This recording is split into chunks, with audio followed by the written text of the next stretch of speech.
Hey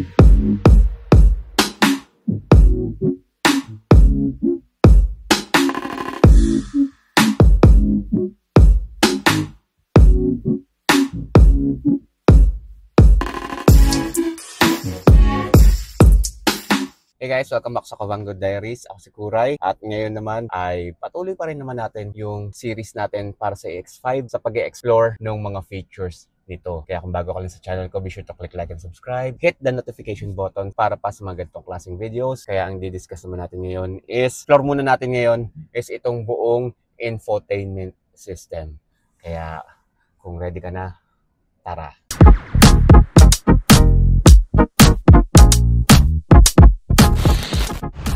Okay, so mabilisan na to. Explore natin isa-isa itong infotainment system natin. So makikita mo naman dito sa pinaka-screen niya, napakalaki, 15-inch mahigit na screen, HD, talaga namang napakaganda. Nga lang, hindi mo na isa-side view or na ipupunta sa ibang mga side. Nag-swipe ka mula sa kaliwa, papunta sa kanan, kita mo magpapalit-palit lang yun ang view. So may option ka naman nagpalit ng wallpaper. Yan, kung may mga family pictures kaya pwede yan. Pero meron na siyang default na menu, may app na siya dito, kita mo na yung TPMS mo, anything na related sa power, at syempre yung massage. And then yung standard, music, mga applications, may mga kinalaman sa car settings, aircon temperature, fan, calls para sa Apple CarPlay or yung 360 camera. Pisahan natin dito. So, from sa taas, mag-swipe ka galing sa taas. Nandiyan naman yung basic niya. Ito yung modes of drive. Pwedeng Eco, Comfort, Sport. Yan. Itong brightness niya. Pwede yan. Na-adjust yan. Ayan, automatic brightness naman siya. Pwede mo na i-on yan. Tailgate, dito binubuksan yan. Pag pinundit mo yan, bubukas yung tailgate mo.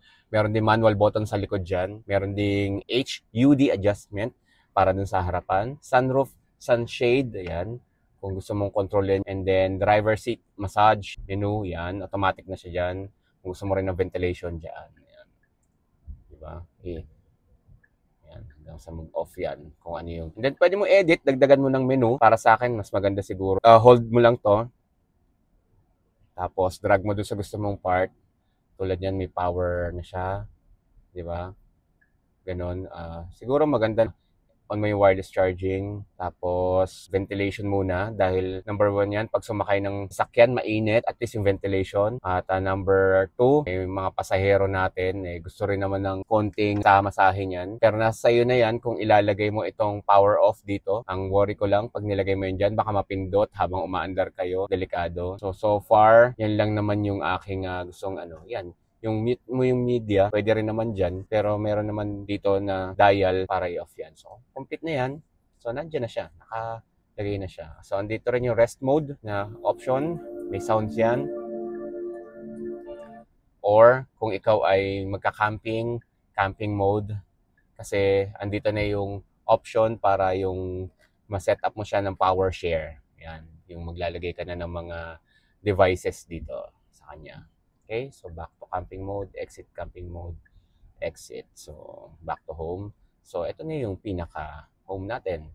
Okay, punta ka naman dito sa apps. Yung standard naman na apps na lang yan. Andyan yung CarPlay, andyan yan sa vehicle settings mo. Ito yung nakaraan, di ba? So, pag inisa-isa natin yan, yung spatial sound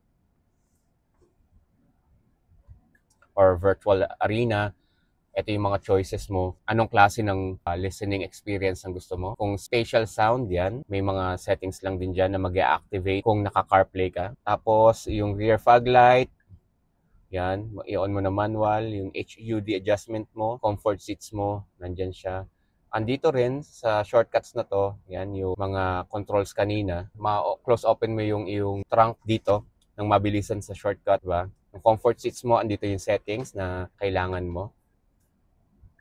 Vehicle controls, andito pa rin. Karamihan ng mga buttons, may shortcuts pa rin siya. Lumalabas pa rin dito yung sa ating sunroof, yung trunk. Andito pa rin yung HUD adjustment. Ngayon sa steering wheel, kung gusto mong i-customize yung asterisk button na yun, ano ba yung gusto mo? Na, okay, pag nilagay ko dyan, gusto ko tailgate, magbubukas. No? Kasi walang physical na button tailgate. So, pwede siya dyan. Or 360 camera. Or switch media source. Siguro, para napakadelikado na ilalagay mo yung tailgate dito.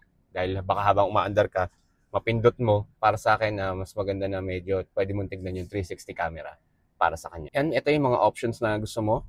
Diba? So, ito na naman, lumalabas na naman yung settings ng comfort seats. And then, fold exterior mirrors. When lock, maglalak yung sasakyan mo, mag-aano na siya, magko-close na siya. Tapos, driver seat easy access. May on-off siya. May off exit and get out and in. Search mode, halimbawa, nasa parking ka, gusto mong hanapin yung sasakyan mo, yan, honk and blink ang pipindutin mo, or honk lang, or blinking lights lang. Tapos yung doors and windows mo, may mga options ka dyan, yung pwede mong i-on, yung proximity sensor, na unlock, lock, close windows when locking, standard yan. Automatic door unlocking when parked. Yan, para pag huminto ka daw ba, nag-park ba, i-unlock niya na yung pinto. Para sa akin, hindi pwede. Dapat laging nakalock yan. Kung physical ka na magbubukas ng pinto, tsaka lang siya mag-unlock. Only unlock driver door. Sa akin, para pag nag-park ka, yung driver door lang mag-unlock sa'yo. Tapos door handle unlock. Para sa akin, pagka yung susi, in-unlock mo, nag-unlock lang sa akin is yung driver door para for safety. Yung tailgate, opening height, ito pareho to no kay Okavango, nakakapamili ka. Pero doon ay low, medium, high. Pero since kung matangkad ka, pure 100%. At kung i-on mo yung wireless charging, i-on mo siya dyan. Parking comfort, yan, may settings din siya. Tapos meron din siya timeout. And then ito yung power off o yung shutdown nung sasakyan. Sa driving, ito yung mga driving mode mo kanina. Inilagay lang uli dito. Energy regeneration, yan. Ikaw din naman mamili niyan. Steering assist. So naka-enable naman yung steering assist mo sa kanya. Ito yung sa last video na sinasabi ko na yung may nagte-take over ng manibela mo ng unti-unti. Depende dun sa driving mode mo. Sa brake pedal, may comfort at sport. Itong comfort at sport na to, pag comfort, yung hindi masyado mo nararamdaman yung jerking motion. Pero pag sport, ramdam na ramdam mo yan. Kasi to, pagka naka-on to mga to, hill descent, escape, auto hold yan. Sa lights naman, ito, yung mga exterior lights, mga adjustments sa kanya. Ito yung mga driver assist mo, intelligent cruise control. Pwede mong i-off yung mga warning or adaptive cruise control para kung nasa highway ka, di ba, yung nasa harapan mo, mag-activate yan. Okay? Lane keeping assist, yan, ini-on niya.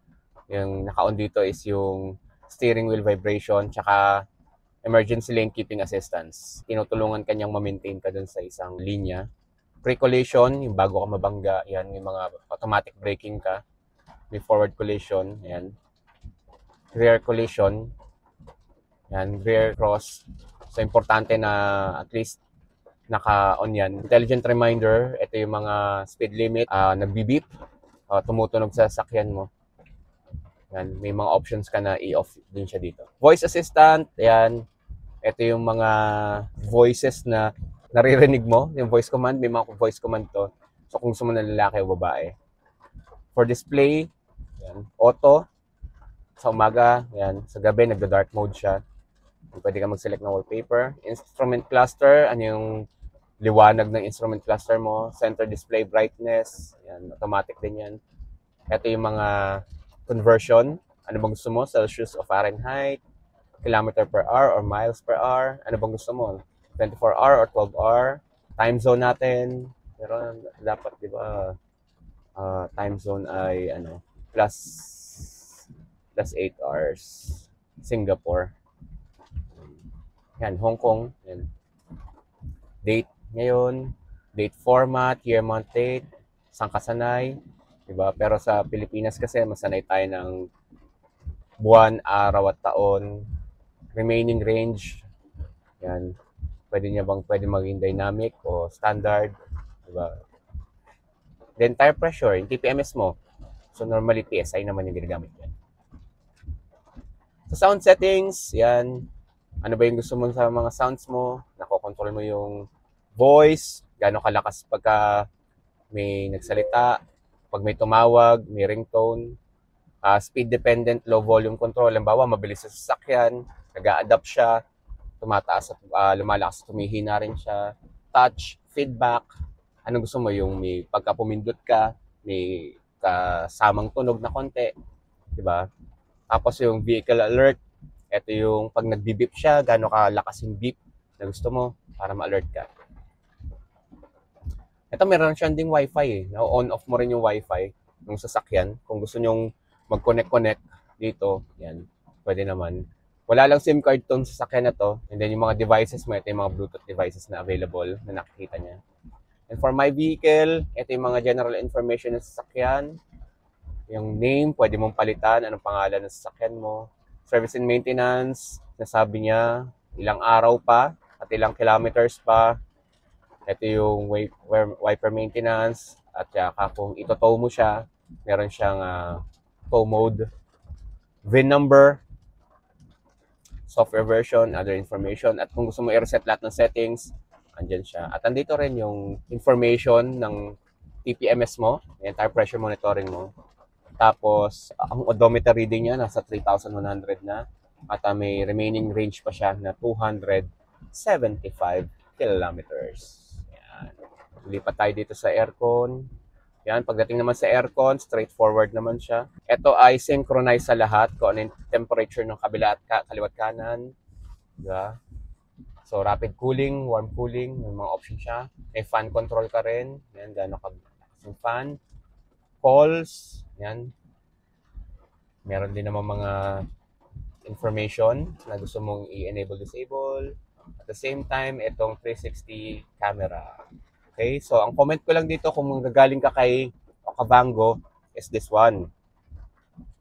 Hindi ko alam kung gaano ka-accurate tong length na to between etong side ng sasakyan mo sa right and then dito sa left. Kay Okavango, gamay ko na yung distance between dito. Pero dito, pag tinignan ko sa labas, parang hindi siya ganito. Learning curve pa yung distance nito. May tansyahan pang mangyayari sa'yo dito. Pag-aralan mo lang yun para at least alam mo kung ano pa yung pagitan ng sasakyan. Ang maganda lang dito kasi is pag dito ka sa rear view at umaatras ka, meron siyang measurement na binibigay kung tatama ka na ang hindi. Hindi ko lang alam kung gaano ka-accurate yun para dito. Ganun din sa harapan. Pero so far, sa likod ko lang nakita yung accuracy kung ilan centimeters pa bago tumama. And then, para sa 360 mo, yan, nakakaikot naman siya. Yan, so, ayun, parang may drone ka lang sa kanya. Yan. And then, isa maganda pa rito, yan, is pagka mag-left or right turn ka, may blind spot camera ka na pinapakita niya para malaman mo lang na, uy, tatama ka ba o hindi. Isang goods yun na cheat information. Ito yung mga settings na pwede mong gamitin sa kanya. Kung gusto mong i-on to mga to.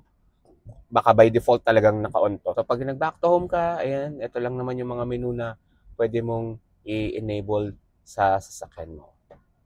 Other than that, volume, may physical buttons pa rin siya, Bluetooth, may microphone, yan, sa voice assistant para sa kanya. Ayun. So, that's it. Isang quick walkthrough lang ng ating infotainment system at kung ano yung available ngayon. From time to time, mag-iiba yan kasi depende doon sa firmware update na ipoprovide mismo ni Geely para sa atin.